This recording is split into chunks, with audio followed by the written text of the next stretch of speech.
వాళ్ళందరూ తీసుకెళ్ళు. ఎవరితో చెప్పావా? వేసేస్తా.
మా నాన్న కలుస్తారా నువ్వు?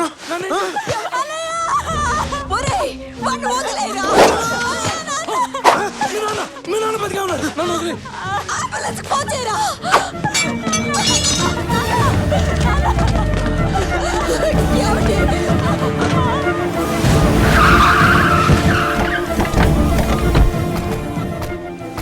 సార్ నాన్న. నువ్వేం బాధపడకమ్మా, ఏం కాదు.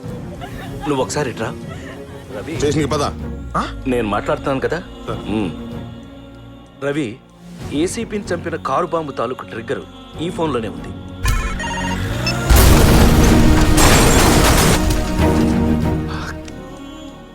ఏదో ఫార్మాలిటీ కోసం ఇంట్రాగేషన్ చేస్తారు, వాళ్ళతో వెళ్ళు. సార్ మా నాన్న వదిలేసి నేను చూసుకుంటాను కదా, నువ్వు వెళ్ళు.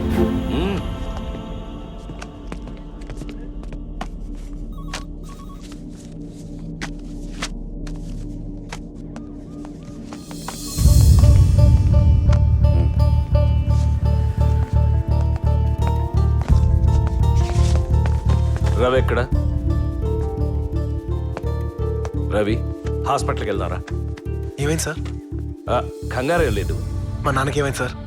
ఏం కాలేదని చెప్తున్నాను కదా. నేను తీసుకోగలను, చెప్పండి సార్. రవి, ముందు నువ్వు రా, చెప్తాను. ఏదో హోటల్ నుంచి తీసుకెళ్తున్నారేంటి? వాడు అక్యూజ్డ్. 1 గంటలో తీసుకొస్తాను. రూల్స్ ఒప్పుకోవు. Hell with the rules. ఇది నా స్టేషన్, నేను చూసుకుంటాను. మమ్మల్ని ఏం రాసుకోమంటారో అది కూడా మీరే చెప్పండి. నా కొడుకుని నా హామీ మీద తీసుకెళ్తున్నానని రాసుకోండి. చాలా పద.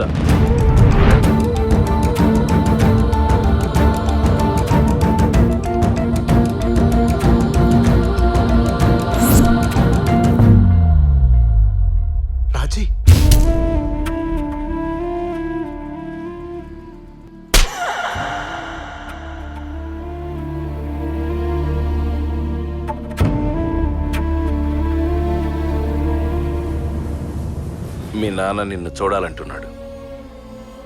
బీపీ బాగా ఫ్లక్చుయేషన్లో ఉంది. నీ అరెస్టు, రాజే కిడ్నాప్ ఆయనకేం చెప్పద్దు.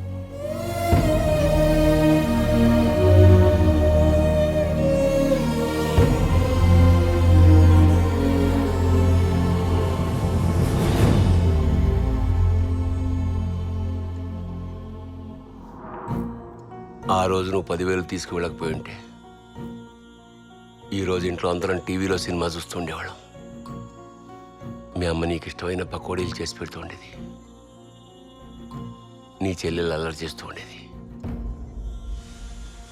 అది నా ఐశ్వర్యం అంటే అది నువ్వు తెచ్చే లక్ష కన్నా 1,000,000 రెట్లు గొప్పది. 60 కిలోమీటర్ల స్పీడ్తో వెళ్ళే ట్రైను ప్లాట్ఫారం మీద ఆగదని లాజిక్ తెలిసి నీకు 2 గంటల్లో 10,000కు ₹1,00,000 వడ్డీ ఏ బ్యాంకు ఇవ్వదని తెలియదురా. అలా 2 గంటల్లో నిజంగా 1,00,000 వస్తే 80 ఏళ్లకి రావాల్సిన మీ నాన్న ఇలా 50 ఏళ్లకే హాస్పిటల్కి వస్తాడు. అది స్పీడ్గా వస్తే ఇది స్పీడ్గానే వస్తుందిరా. ఆలోచిస్తుంటే నీకు బిట్టుకి పెద్ద తేడా లేదనిపిస్తోంది. నీకు లక్షలు కావాలి, వాడి కోట్లు కావాలి. అంకెల్లోనే తేడా, ఆలోచనల్లో కాదు. నాన్న కోపం వచ్చిందా? అయితే చూపించు. మార్చిలో ఒక లెక్క రాలేదు, ఫెయిల్ అయ్యావు.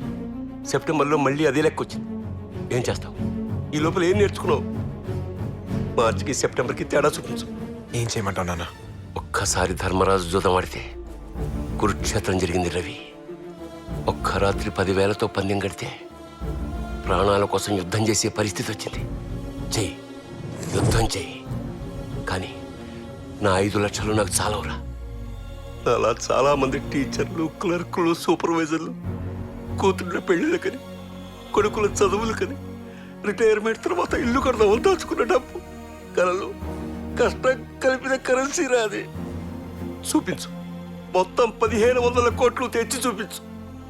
అప్పుడు చెప్పు, నేను వేరు, బిట్టు వేరు అని. తీసుకొస్తాను నాన్న.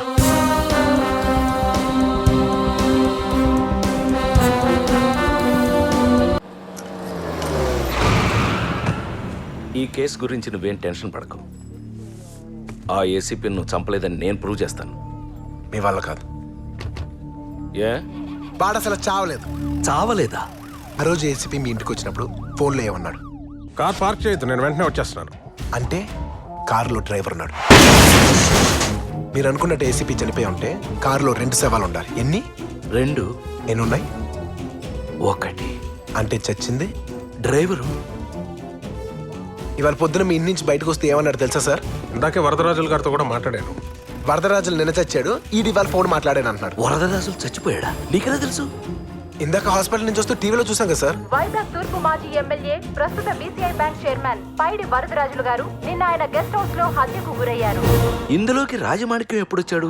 డంప్ యార్డ్ దగ్గర మా కారు ఆగిపోయినప్పుడే రాజమాణిక్యానికి డబ్బు గురించి ఏదైనా క్లూ దొరుకుండాలి.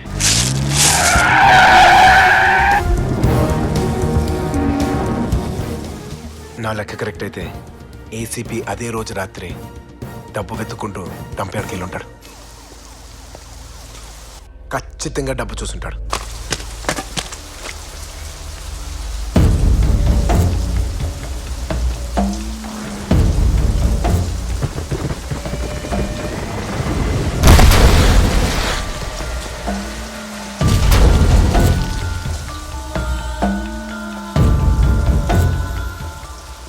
బిట్టుగాడు బయటికి రాగానే మాట్లాడుకుని ముగ్గురం 300-500 తీసుకుందాం.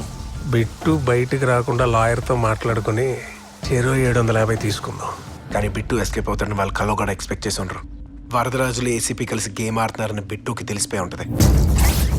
అందుకే వరదరాజులను వేసాడు. మరి ఏసీపీని ఎందుకు వదిలేశాడు?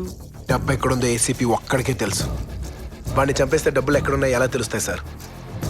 అందుకే వాడితో బేరం పెట్టుంటాడు.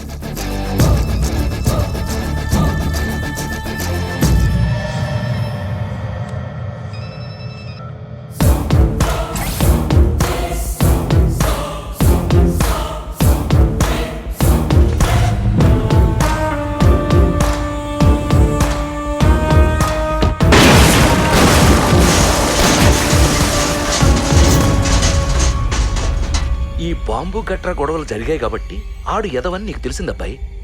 కానీ ఏసీపీకి వరదరాజులకి లింక్ ఉందని బిట్టుగాడికి ఎలా తెలిసింది? నేను ఎలా ఆలోచిస్తానో బిట్టుగాడు అలాగే ఆలోచిస్తాడు. కానీ ఈసారి నాకన్నా 24 గంటల ముందే ఆలోచించాడు. అందుకే మా నాన్న హాస్పిటల్లో ఉన్నాడు, నా చెల్లెలు వాడి దగ్గర ఉంది, నేను లాకప్లో ఉన్నాను. అయినా వదలదు సార్, కొడుకుని నేల నాకు ఇచ్చేస్తాను. ఎలా రా?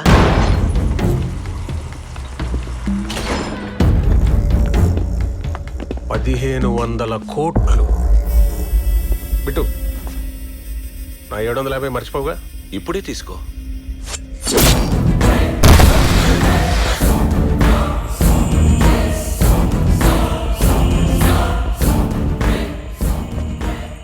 డబ్బులు అడుగుతాడు, ఇస్తే తీసుకోవడం కూడా తెలీదు.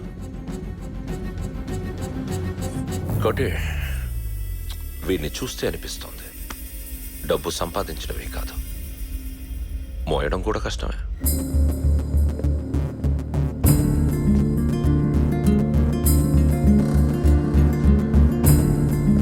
చచ్చిపోయాడే.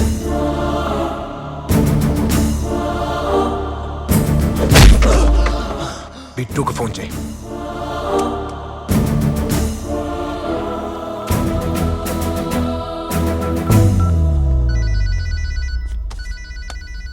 ఈ టైంలో వీడెందుకు చేశాడు?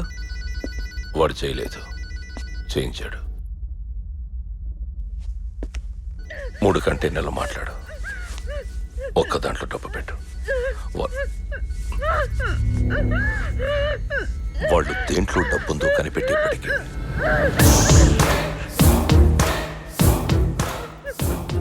షిప్ ఎక్కి దేశం దాటేయచ్చు.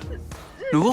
ఇండియాకి ఎండ్లో తూత్తుకుడి అని ఎయిర్పోర్ట్ ఉంది, ఫనీ నేమ్ కదా. అక్కడి నుంచి శ్రీలంక 10 నిమిషాలు. నువ్వు డబ్బు షిప్లో రండి, నేను ఫ్లైట్లో వస్తాను. మరి దీన్ని ఏం చేద్దాం? దేవయాని హ్యాండిల్ చేస్తుంది. వీడు చేసిన ఫోన్ వైజాగ్ ఇండస్ట్రియల్ ఏరియా గోడౌన్స్కి